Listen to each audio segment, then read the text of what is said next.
Okay, welcome back. So, with this is a different type of compound we're going to do. This is more of our batching stuff, or which we call here compounding and repackaging.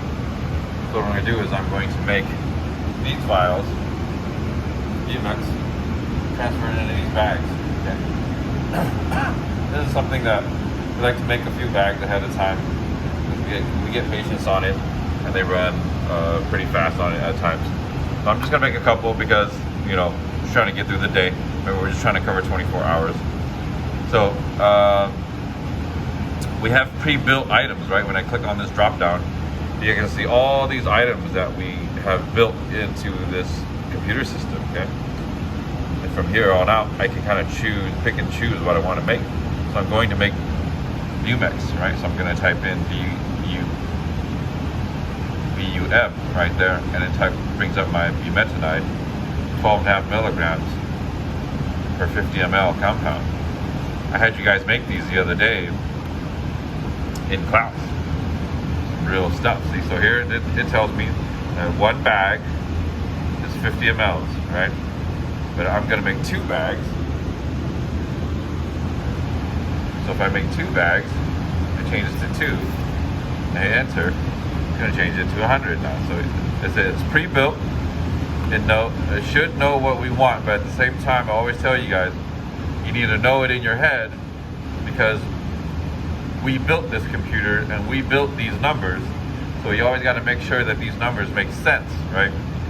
So if I'm making 2 bags and at 50 mLs each, they should be 100 mLs, right?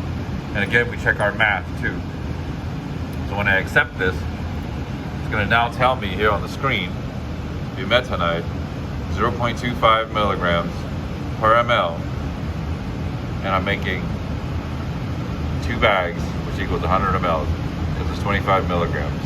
Okay, because it's 25 milligrams because we're making 12.5 milligram bags. So 12.5 times 2 is 25, and if 12.5 equals 50 mLs, the 50 should be 100. Okay, so yes, the numbers make sense to me. So all I do now is I grab my vial, make sure it's in date and stuff, right? Date, there's a lot, expiration. I scan it on my scanner here, and it pops up on the screen again, and it tells me the lot. Like I said, this computer's smart enough to remember sometimes the lot and expiration. Of course, this one's different, so I have to retype it. It's 100 or 1,054. New expiration date is 10/31/23. Remember, last day of the month. Last day of the month, if you always see is 10/23. Last day of the month, it was 10/31. So I scan one vial, and it says that only gives me 10 mLs, because one of these vials is 2.5 per 10, right? Or 0.25 per 1. As you can see, so that's why I write stuff down the way I do on vials, okay? Because I want you guys to see this. All the information is on here. Bumetanide, 2.5 milligrams per 10 ml, or 0.25 per 1. It says for IV or IM use, it contains benzyl alcohol, and it's a 10 ml multiple dose vial. Okay? So I need to scan this because there's 10 vials in here, so I need to scan this 9 more times. And it should be all the same lot and expiration every single time. And the computer's smart enough to know that I'm using the same lot and expiration over and over again. If I'm not, I need to change it though. But I already looked at all my vials beforehand. Again, that's thinking ahead of, right? I've already grabbed all this, and my box says that those are my lot, and I just opened this box. Again, it's white cardboard, as you can see, so this can come into the IV room, it's fine.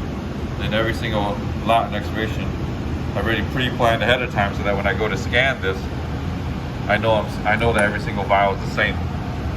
So I'm not picking through and having to change that number every single time.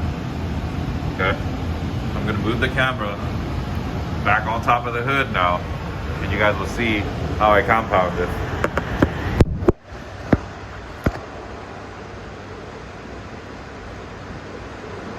So I just stepped back in the hood, in the room. I haven't been in here for a little bit. So So start up by spraying our work surface again. Grab a towel, wipe it up.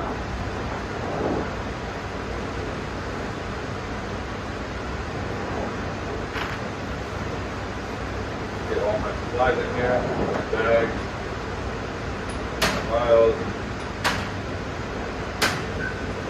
Oops. Yeah, careful.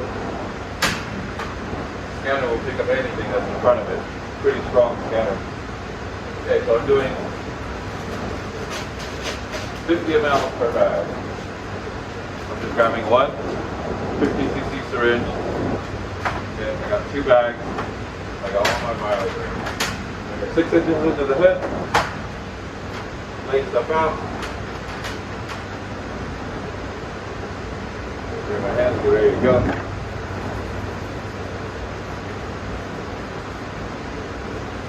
Top cap, swab first.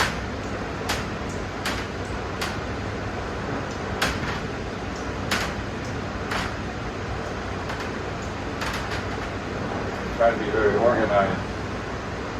You can see everything I have placed in the hood is got a purpose. You have a reason for doing everything. You don't have a reason of why you laid something down the way you did. I'm probably going to tell you, don't do it that way anymore then.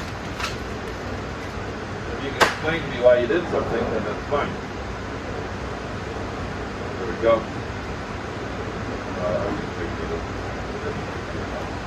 I'm using, in my hood I have a bunch of different gauge needles. Right here's coming happy, right? Connected to the clean air.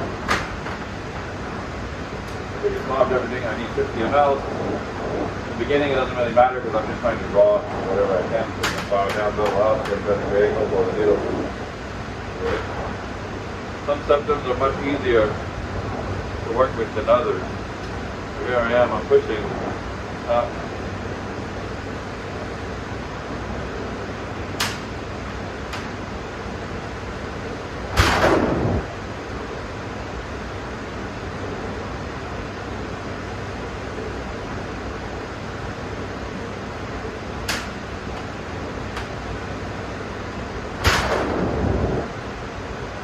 Noise is the hood.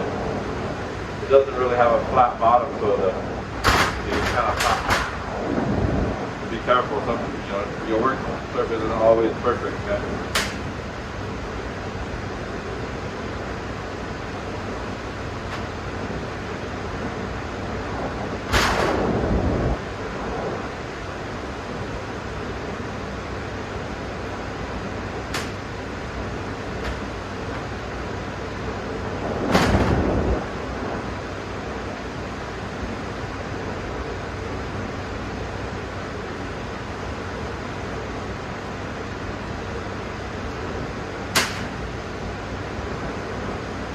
Doing my 50, right?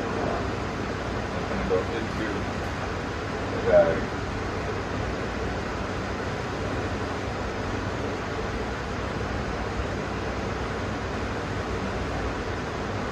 Now these I'm not taking pictures of because our system hasn't been built that way yet, okay? So these I have to show my physical work. So at the end when I'm done, I'm going to pull this back to 50 like this. Show it next to 5 vials, right? So it's going to be like, then they're going to see that I did 2 bags. So they understand what I did. I'm going to switch this needle off because it's getting dull.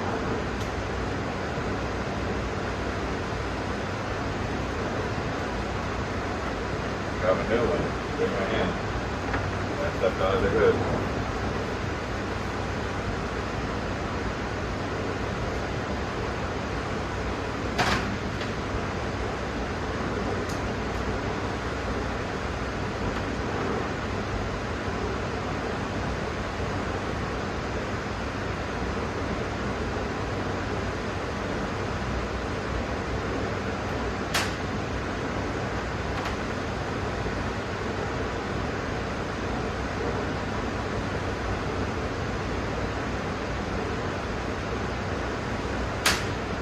Little VMX ports are pretty hard to go into.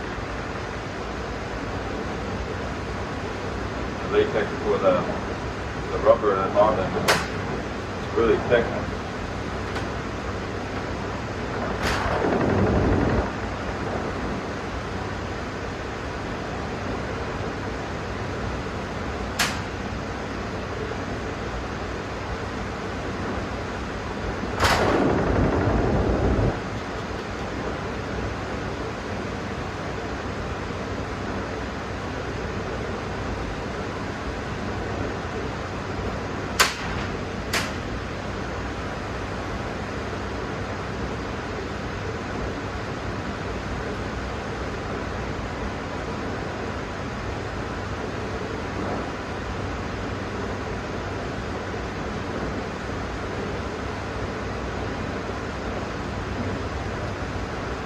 you'll get little drips like that. Not a big deal. Can't be perfect all the time. You want to try to be, but once in a while, you're going to have a drip or two. That's why we clean the hood in between.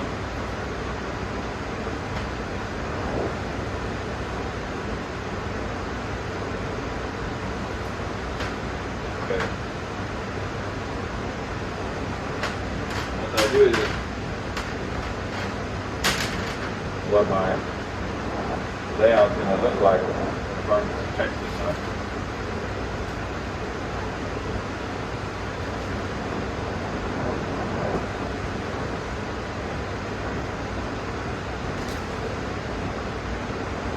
Yeah. So now that everything's scanned, I'm gonna go in and have to authorize this, right? Which is me.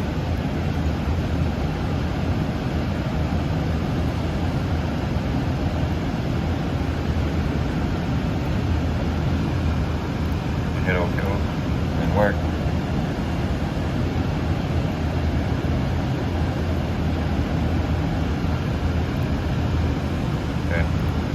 This is kind of weird. I have to like go back into it, review my batch, and then I can print my labels, which I only need 2 labels here, right? Because I only made 2 bags.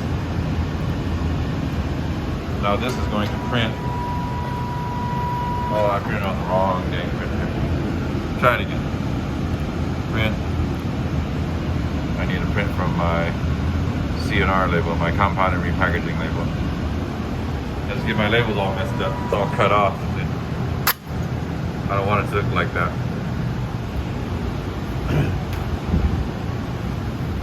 This was my CNR label. So as you can see, it has a custom lot, the preparation time, the date and time, the hang by. Technician is me, and a pharmacist has to check it off. Then it has a new Aztec barcode for the nurse to scan. Here, I'll grab my items. We have all these like trays and stuff that we can use in here.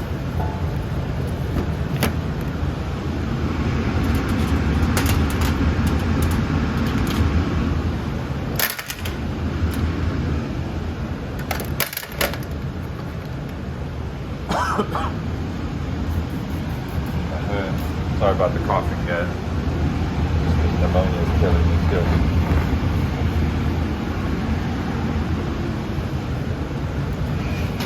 Too loud in here.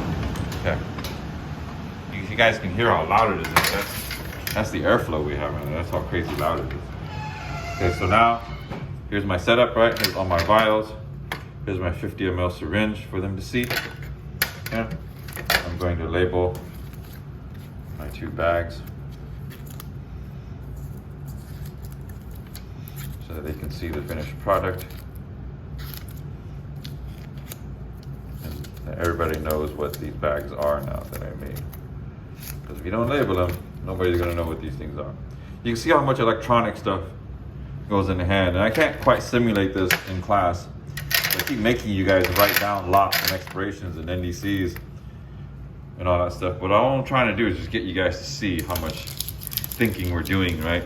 And how much stuff we're thinking about logging and writing, and even though we're not writing, we're like typing it, right? So it's kind of like the same concept. That's what I want you guys to realize is that's why we're always looking at NDCs, always looking at lot numbers, right? Expirations. And after all that, we got to worry about all this too. After that, when we make it, now we got to worry about another lot number, hang times, your own initials for making stuff, all that type of stuff. And you see it says refrigerate on there. Yeah, there's a lot of little stuff to worry about, but it all kind of comes together once you become a technician and you start understanding these types of processes. All right, see if I can show you guys something more later.